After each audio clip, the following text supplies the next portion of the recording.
Okay, lesson 24. We continue reading Hatha Yoga Pradipika, chapter 1, Sutra 11.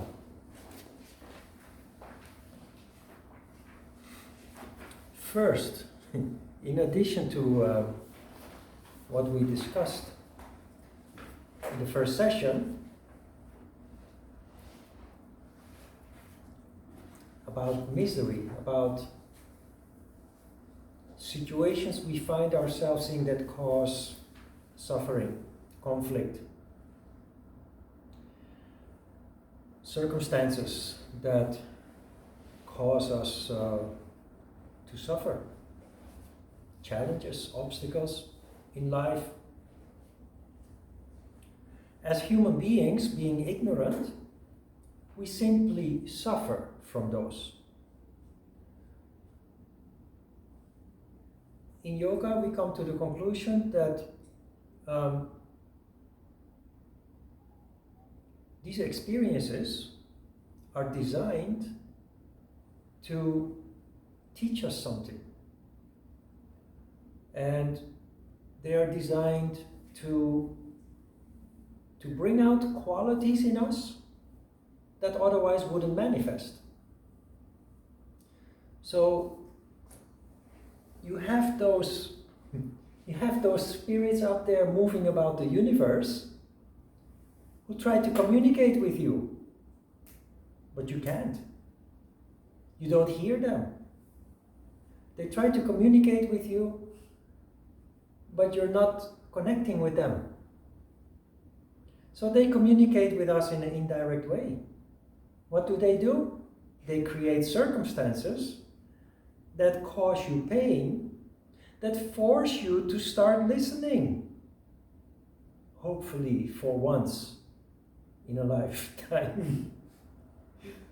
I'm a little bit joking about it, but if you're dealing with trauma, if you're dealing with people that have hurt you in the past, or situations, the family in which you were born, or the country that was in turmoil when you grew up, where there was war or any other form of disharmony, violence, what have you. When you don't understand it, you are full of resentment, hate, anger. But when you develop insight, you start seeing that without those circumstances, you would not have become who you are. You would not have pursued the things in life that really matter to you. You would not have had the courage to bring about change, to take control, etc., etc., etc. Interestingly, the resentment, the anger that you once felt can turn into gratitude. It doesn't mean that you have to love those people or those situations, but you can have peace with it, simply because you understand that it had a purpose. Because you understand that it has, in fact, enriched you in the end. It caused pain, misery, suffering. But if we do the right thing with that, it turns into a blessing. So some people are blessed. I feel blessed because I was lucky to find a way to deal with negative events and turn them into positive. Those who didn't were not able or not lucky enough to find a way. Their lives ended prematurely. Often by self-destructive behavior. or they're still suffering tremendously, not knowing what to do with their suffering. And the philosophy goes out from the point of view that we live through a million lives.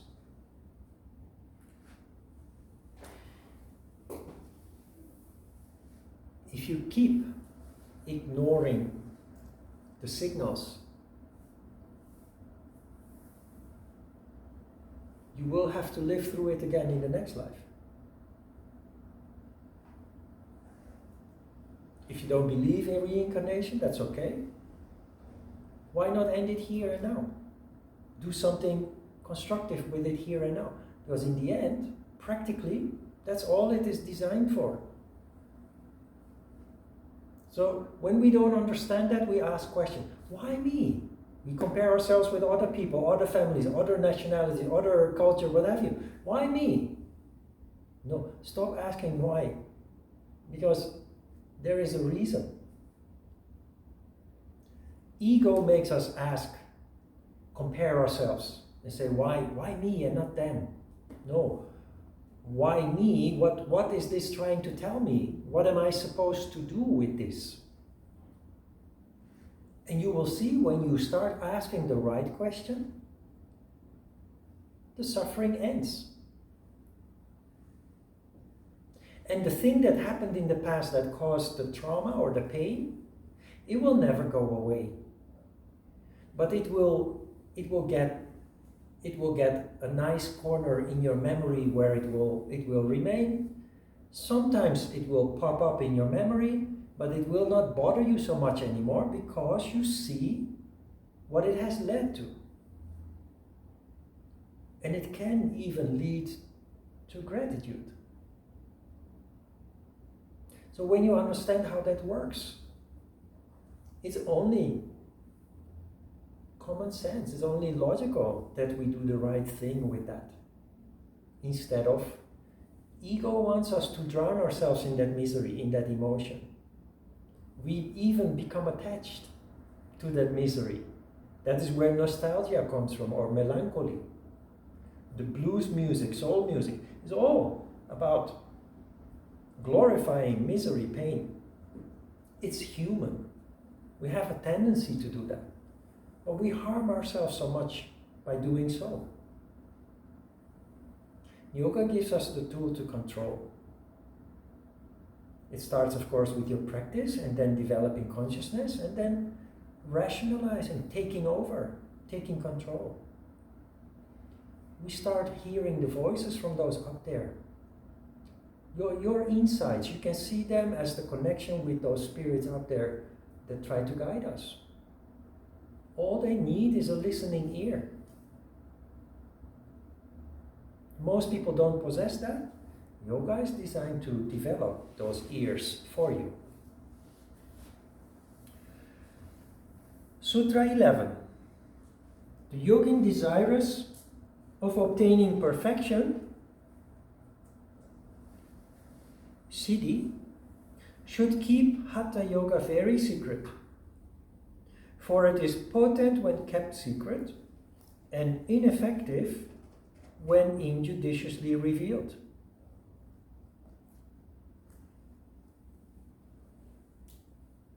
Perfection is not a perfect triangle pose, or a perfect bridge pose, or a perfect whatever pose. Siddhi, in between brackets, means, the perfection here means the ultimate development of the human being with an open crown chakra, where those wonderful characteristics manifest. That perfection. So it's a perfection free from stress and tension and greed. It is the ideal human being, the complete human being. Now it should be kept very secret. You have to interpret that in a flexible way. we talked about this issue of yoga, the need to keep yoga secret, to treat it with a certain secrecy. We don't do that in order to appear mysterious to the outside world, like, hey, look, I have a secret and I'm not going to share it with you. Other sutras tell us that yoga is so wonderful it should be shared with the world. So, secret here means that it has to be treated with proper respect. Yoga has to be taught in a proper way, systematically, step by step.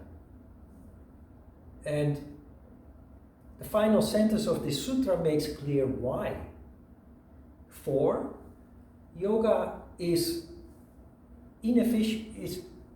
ineffective when judiciously revealed, but when kept secret, when treated right, properly, it's very potent. It's easy to see.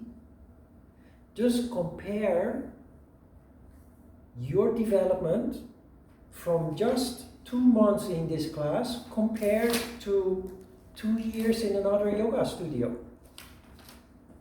where you will have wonderful exercise, which is nice for anybody, but here you have the right words. When yoga is treated in the right way, with a proper approach, proper systematic following the framework, it is very potent. It does lead quickly to transformation from the very first class that you attend. While exercising is good for anybody and everybody, it will never lead to such marvelous developments. And that is the point that Satmarama is trying to make here.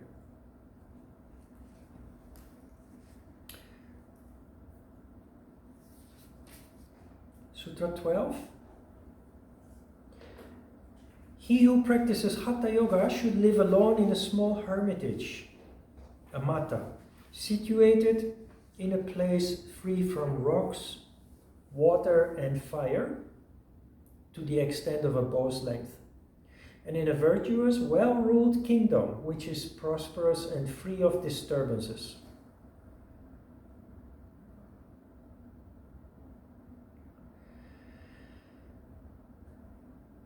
So, yoga will have the most effect on you if, at least temporarily, in a certain stage in your life, especially the beginning stage of your yoga practice, your yoga journey, you take plenty of time for yourself to engage.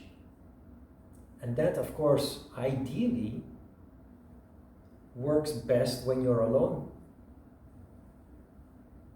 or in a place that is dedicated to the practice of yoga, like an ashram, a temple, a monastery. Another sutra that we will also read in this session will tell us that company distracts. So we will come to that.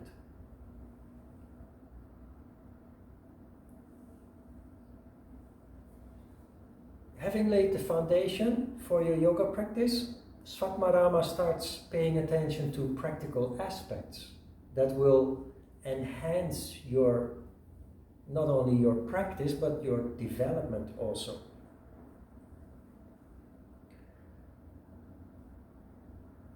Traditionally, maybe even still today, if you go to India, but traditionally, people used to withdraw themselves from the village or the society in which they live.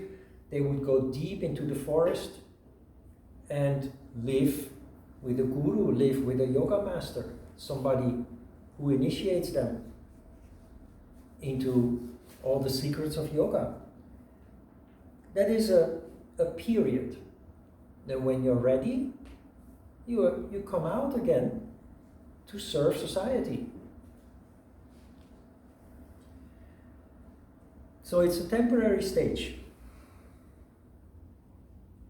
A place that is free from rocks, water and fire to the extent of a bow's length. If you read Ajita's comment, interpretation, you see that he takes that literally. Over time I came to the conclusion that rocks, water and fire are the three lower chakras, the elements of which is earth, water and fire, which is the location of our lower emotions and desires.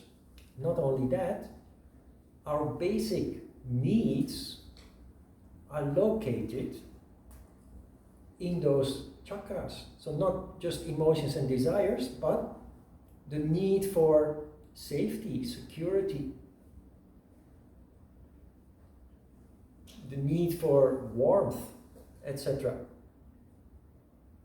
So that is literally the situation that you create when you completely separate yourself from society, where there are many distractions, but also risks and dangers.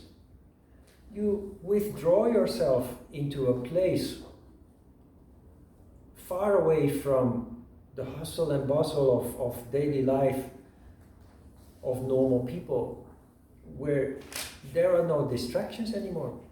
Even if there are instincts, emotions and what have you, there is just nothing to allow them to manifest, because all there is peace and silence in an abandoned place, in a faraway, isolated place.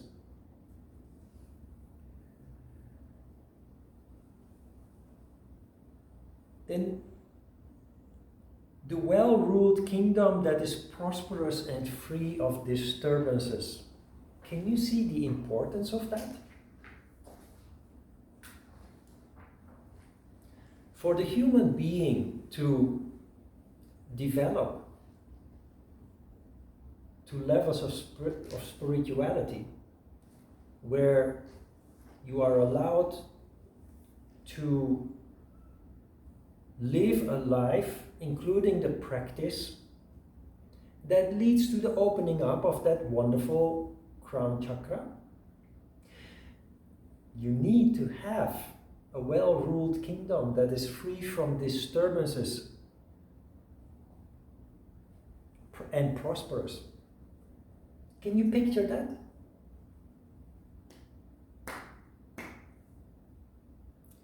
Any country, just look at society, any country that is in turmoil, where there is conflict, can be political conflict, can be literal war. Such society deteriorates and declines. Not only that, for people like you and me, being confronted with the insecurity of daily life in such a situation, and the violence that could possibly come to your doorstep, it's impossible to focus on something like yoga on a daily basis. The other side of the coin is that you see when societies, after having gone through a period of turmoil, war, instability, famine, what have you, when they become stable, which is sattva, but then on a national scale, so when they become peaceful, stable, you start seeing a development that otherwise would not be possible. People start to naturally become spiritual. That is where the whole New Age movement comes from. The whole New Age movement started with people in the 60s and the 70s after centuries of turmoil in Europe and other parts of the world.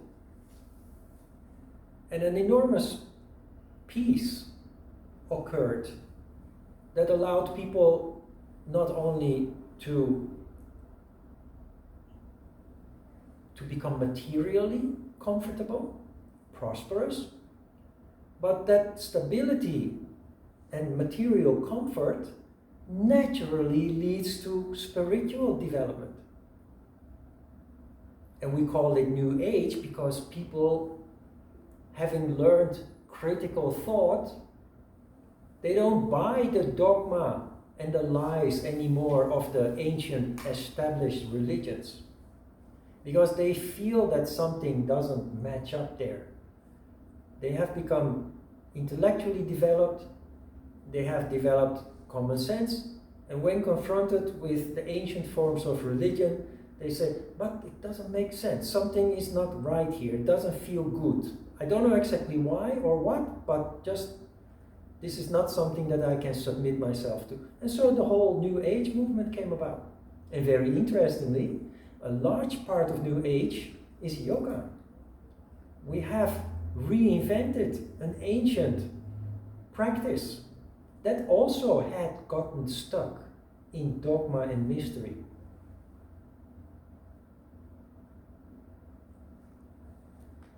So peace on all levels, personally, in small society, like work environment or family life, on a local level, the city, the province, on a national level, on a global level. Peace leads to development naturally. So remember that when you practice yoga and you study yoga, that sattva is not a luxury.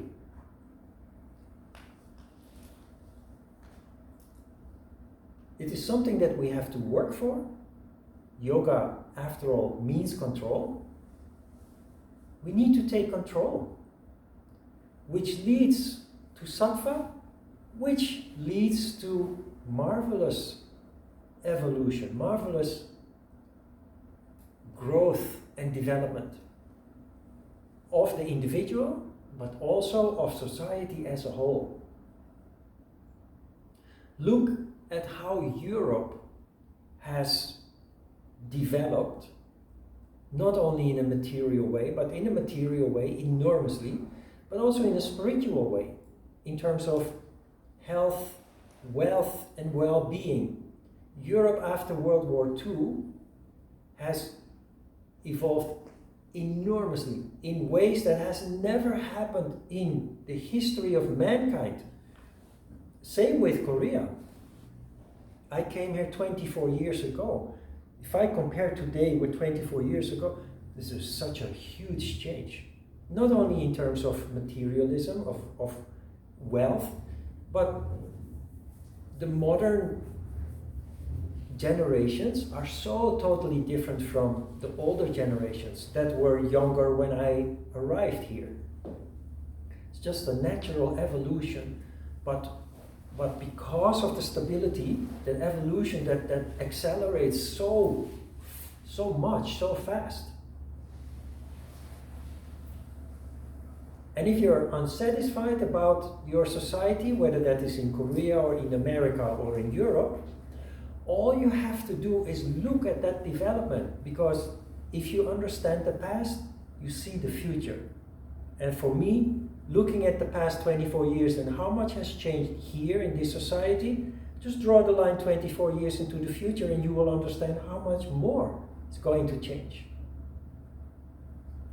Whenever you're unsatisfied, whenever you grumble about politicians, about things that you're not happy with, reason with yourself and allow vision to see that although you may not be happy and satisfied today, we're constantly evolving and going to a better place, which of course never will be perfect, but as long as there is this stability, there's continuous evolution taking place. So there's much more to come, not only here, everywhere where peace has descended. 13th Sutra. The mata should have a small door and should be without any windows. It should be level and without holes. Should be neither too high, too low, nor too long. Should be very clean, being well smeared with cow dung and free from all insects. Outside it should be attractive with a small hall, a raised seat, and a well, and surrounded by a wall. These are characteristics of a yoga mata as laid down by the Siddhas who have practiced Hatha Yoga.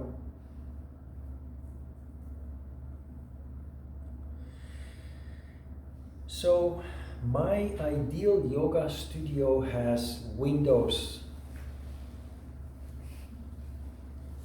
Why is the Hatha Yoga Pradipika telling us that your yoga place should have no windows?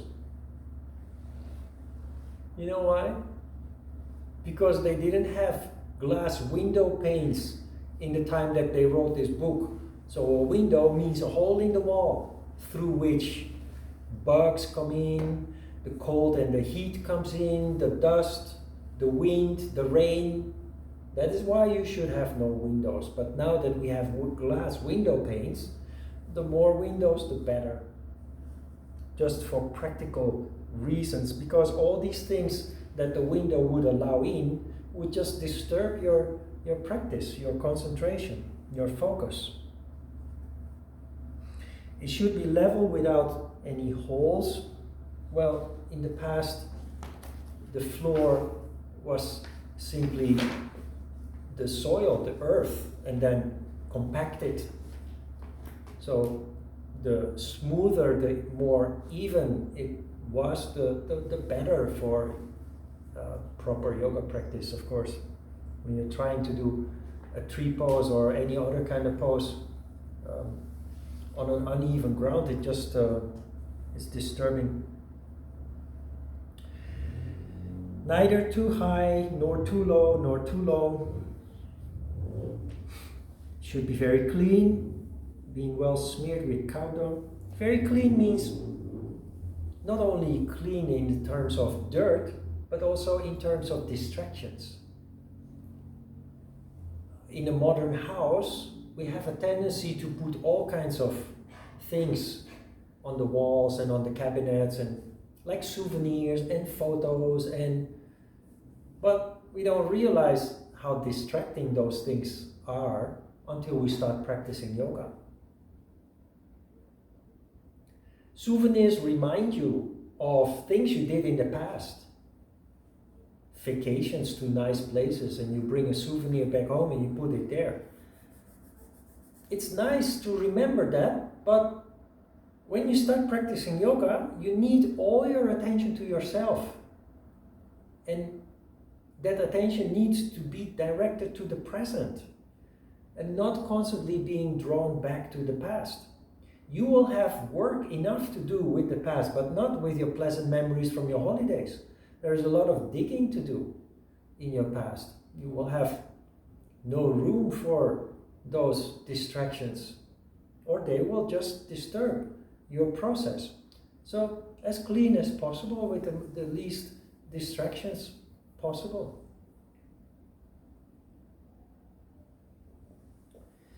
Smeared with cow dung. I don't know exactly what that is for. Probably to keep insects out. Yeah?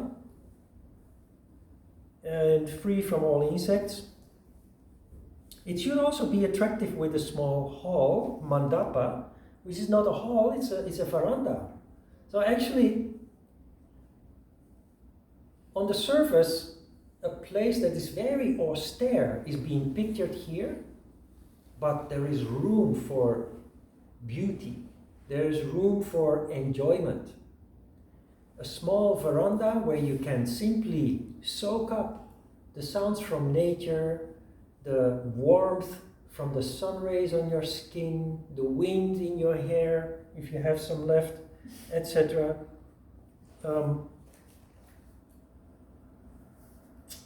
With a raised seat on which you can sit and just enjoy the environment a well. Well, you need, of course, you need water. If you're in a very remote place, it will not be easy to get your hands on water and food. So you'll have to have a well and grow some of your own food. And surrounded by a wall.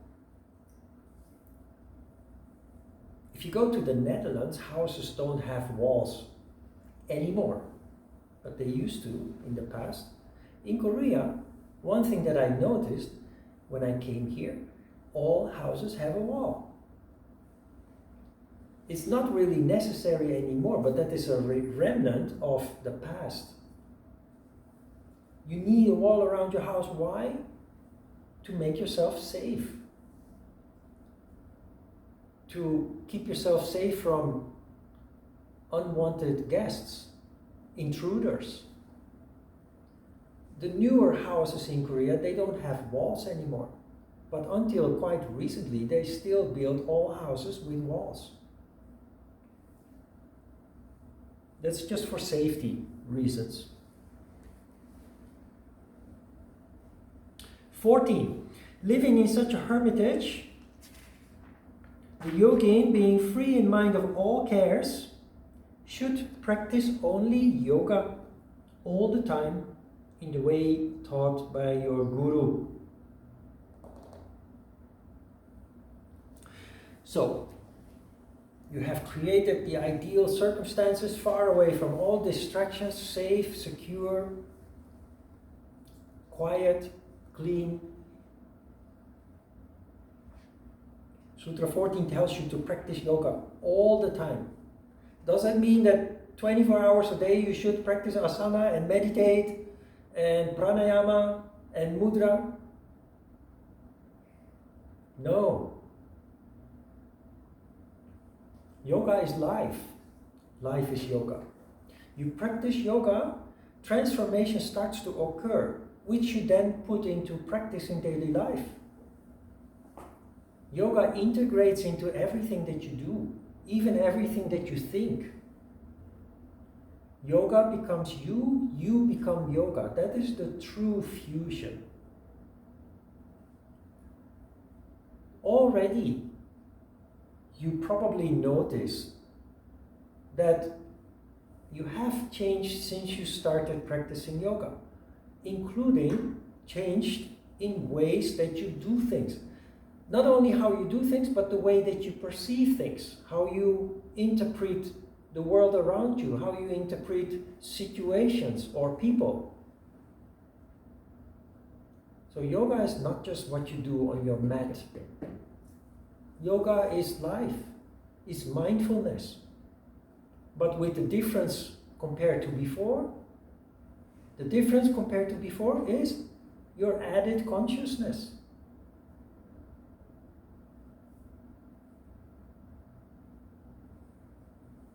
"15. Yoga fails by the 6 causes: overeating, overexertion, excessive talk, the observance of unsuitable disciplines, promiscuous company, and unsteadiness." Overeating. Eating is very pleasant, but digestion takes a lot of energy. Energy that you cannot use for spiritual endeavor. So, overeating disturbs your growth process. We will come back to food later. That is discussed also. So no need to do that now. Overexertion. Previous sutra said you should practice every day, all the time. But overexertion means you can do too much, overshoot the goal. Something that is supposed to be good for you can turn destructive, can turn against you if you overdo it. Now follow your feeling. When you practice, there comes a point that you feel it's exhausting, or you're not in it anymore with heart and soul, fully engaged anymore. When that moment comes, you have to have the courage to say, it's enough. We grow up being trained to ignore that and push through and say no pain, no gain, and the more I do, the better, and probably the more I will benefit from it. But that is not correct. There is a time to exercise, there is a time to let it all just simply settle down. We also live in a society where it is frowned upon doing nothing. People will then accuse you of being lazy. But you know, the times that you do nothing, outwardly, you are busy internally.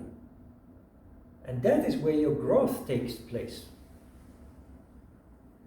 Children that daydream are being punished, often by teachers and sometimes by parents. You know, you're doing nothing and you're being lazy and you should focus on your... But you know, children that daydream are contemplating. Without structure, of course, but they're connected in ways that adults often are not capable anymore. And children that are daydreaming in the class, if you ask them what the teacher explained, they know better what the teacher was talking about than the other kids that were very focused on the teacher.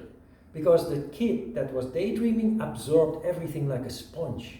Their eyes turn glazy, they are like staring at nothing in particular or outside through the window, but in the meantime they are very connected and they absorb everything. So it's very valuable to, what in other people's eyes you're doing nothing is actually very important, not only for children but also for yoga practitioners or yogis. Because that's where all the dots connect, that is where all the connections are made. That is where you have your deepest insights.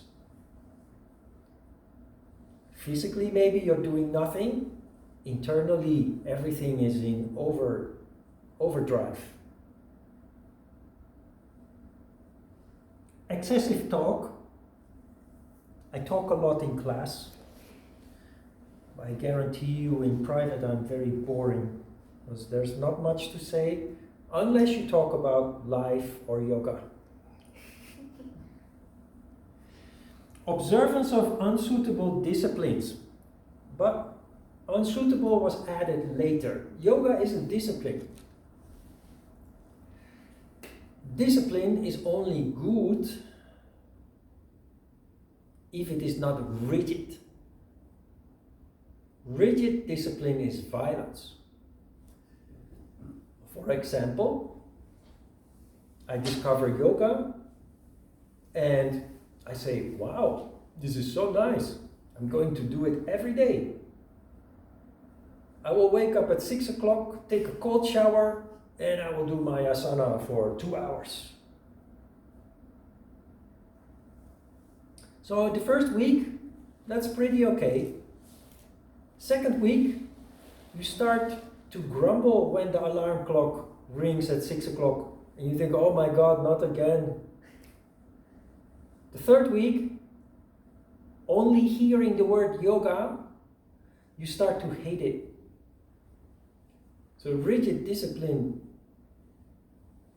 turns what is supposed to be good to you, what's supposed to be good for you, into something that doesn't work anymore. You will start to hate it. You will start to avoid it. Example, you can of course relate to that as a yoga practitioner, but children who are forced to study all the time. In Korea, for example, you have the situation that children go to school, regular school, but then after school, instead of going to the playground, they change bags and they jump into a minibus and they go to another private school, a hagwon, and sometimes they go to another one after that. And 11 o'clock at night they come home exhausted, and the next morning it repeats. That is pure violence, and it makes children hate what is supposed to be good for them. And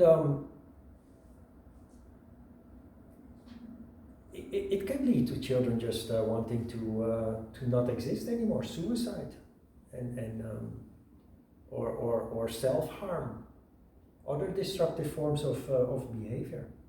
That is unsuitable discipline. Discipline can turn into a negative, can turn into destructive. So I think I told you, as I do in most courses, in the very first class when we discussed non-violence, the first thing we need to do as yoga practitioners is become our own best friend. And that means when you are confronted with unsuitable discipline, unhealthy discipline, that you recognize that and that you tell yourself, hey, wait a minute, it's also okay to be a little bit nice to myself.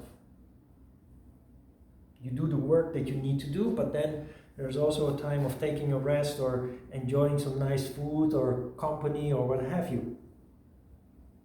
16th Sutra. Yoga succeeds by the 6 qualifications. Zeal, bold determination, courage, true knowledge, firmness of belief in the words of the Guru, and renunciation of company of unsuitable people. Zeal. Zeal is a little bit of, it has a bit of a negative tone to it, because zeal is kind of like fanaticism. But let's replace that by passion. Being passionate about yoga and pursuing it with zeal, with determination. That is the second quality. Otherwise, nothing gets done. Otherwise, nothing gets achieved. You have to feel for it. You have to pursue it actively. Courage. Can you see why you need courage to practice yoga? Real yoga?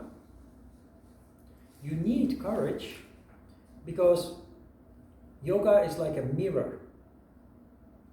When you develop consciousness, the first thing you become conscious of is yourself. And you don't always like what you see. So that is already where you start to need courage. And yoga will take you on a path through life, the road not taken. And the reason why that path is not taken is because the majority of the people have no courage. Courage is the opposite of fear. No surprise, fear is located in Muladhara Chakra. Courage and hope are located in the crown chakra. So you cannot say to yourself, today I'm going to be courageous. It's something that naturally appears as a result of your yoga practice, and you can then cultivate consciously. By trying, whenever you feel afraid of doing something, to consciously choose to overcome the challenge, to play with the challenge, the obstacle, and to try to overcome.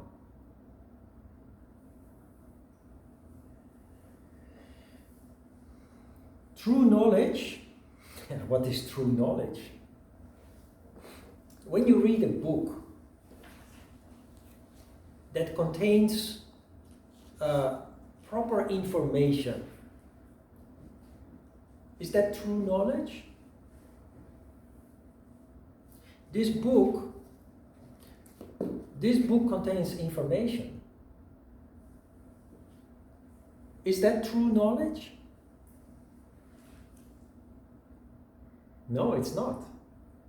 Why? That doesn't make it bad. But if you read it, can you extract anything from it? Can you have any insight from it? Can you learn anything from it? There are not many people who understand this book. You know what is true knowledge? I hate to say it, but what I'm telling you, because I turn the knowledge into realizations by presenting you with insights that allow you to understand the knowledge that is embedded in that book. So,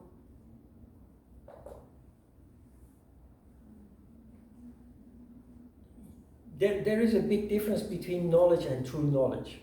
Knowledge can give you a headache.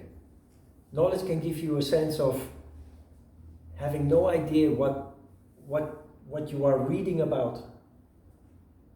Well, true knowledge touches your heart.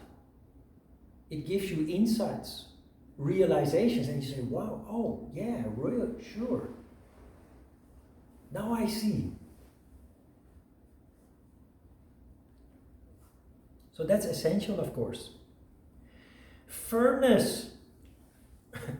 Firmness, with later added in belief of the words of the Guru. First of all, firmness, in a general sense, means if you have decided to start practicing yoga, then stick to it. Lack of firmness means that you start something and then you give up tomorrow. But firmness in the belief of the word of the Guru that asks from you to give your teacher the benefit of the doubt. You already notice, you must have noticed that you don't agree with everything that I'm telling you. And that's okay. What is not okay is that every time, if I am saying something that you don't agree with, we have an argument about that. Because that would just distract from the essence of what this is all about. And generally, people who come here, they do like that. You forgive me for my imperfections and you focus on what you can extract from it. Renunciation of company of unsuitable people. Try to imagine if you have a family or a roommate, you want to practice yoga and your roommate is playing music, hard rock, or your children are running around the house partying, jumping on the sofa and what have you, singing and screaming. That's really not going to work. So that is unsuitable company. People that distract you from what you want to accomplish, what you want to do. That means suitable people are, of course, people that are on the same wavelength with you. Like here in this room, we're surrounded by suitable people. We all have the same objective. But when you have a situation where you cannot be alone, when you have a family or any other situation where you cannot be alone without distraction from the company of other people, try to create a situation where you can. So you have to do some planning.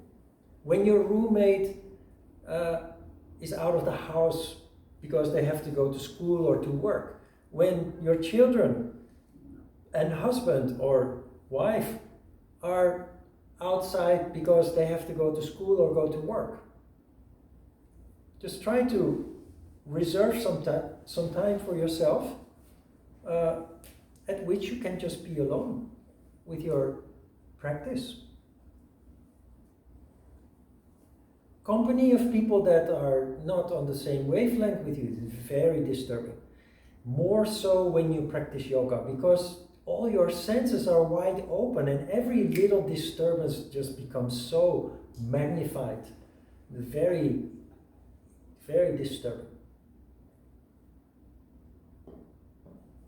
Good. What follows now is the Yamas and the Niyamas, but they are a little bit different from the ones we learned. We learned the ones from Patanjali, 5 Yamas, 5 Niyamas. Svatmarama presents us 10 of each, but many of them are overlapping, you will see. To do no harm, to speak the truth, to refrain from taking what belongs to another, to preserve continence, to practice forbearance, to have fortitude, to be merciful, to be straightforward, to be moderate in diet, and to be pure. These 10 constitute yama. Austerity, tapas, contentment, belief in God, charity, worship of God, listening to the exposition of Vedantic doctrines, modesty, a discerning mind, yapa, and sacrifice, hutta. These 10 constitute niyama. The experts in yoga say. Nothing to add to that. We have studied extensively the yamas and the niyamas. 17, and the last one for today. Asanas are treated first because they form the first stage of Hatha Yoga. Asanas make one firm, free from maladies and light of limb.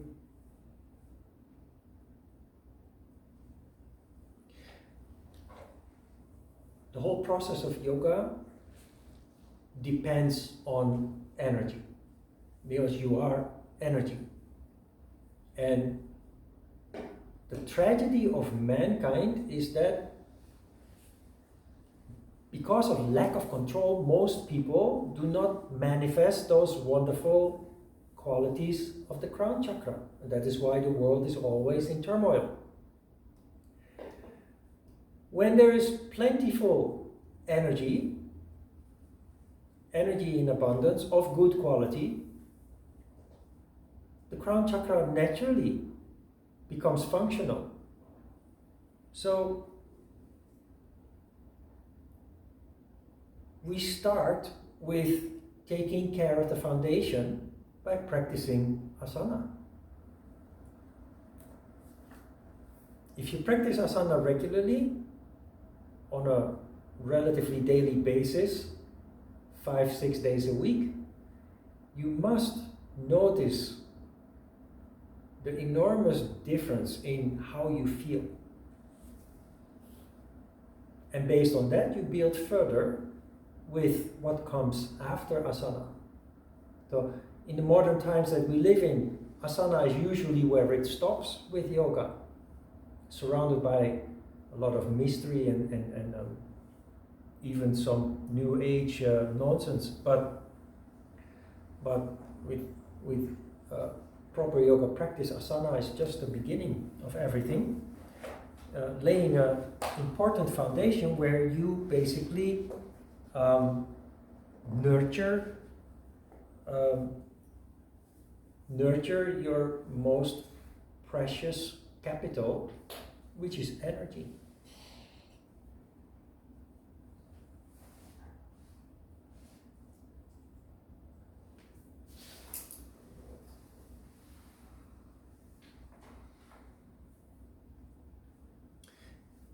Next week, some essential asanas will be discussed, and I will explain why they are essential. And we will talk about food,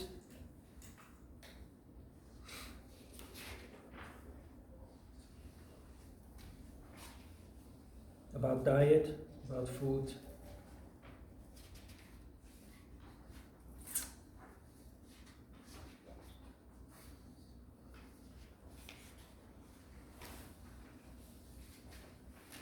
Yes. We will finish reading the Hatha Yoga Pradipika the week after, and then we will discuss Pratyahara. The Pratyahara is the 5th limb of yoga that is hardly ever properly studied. The Pratyahara is detachment. But there's a reason why Pratyahara is one of the 8 limbs and not just a subject. It is a major subject that is rarely discussed in yoga courses. And when it is discussed, it is said that detachment means do not value material possession. Subject closed. We will spend 2 full classes discussing Pratyahara, because like with everything else that we discussed, there's much more behind it of very great practical value. Because real Pratyahara will teach you how to deal with disturbances, emotional disturbances, memories, etc. Questions? Okay, let's have a short break, then we continue with asana.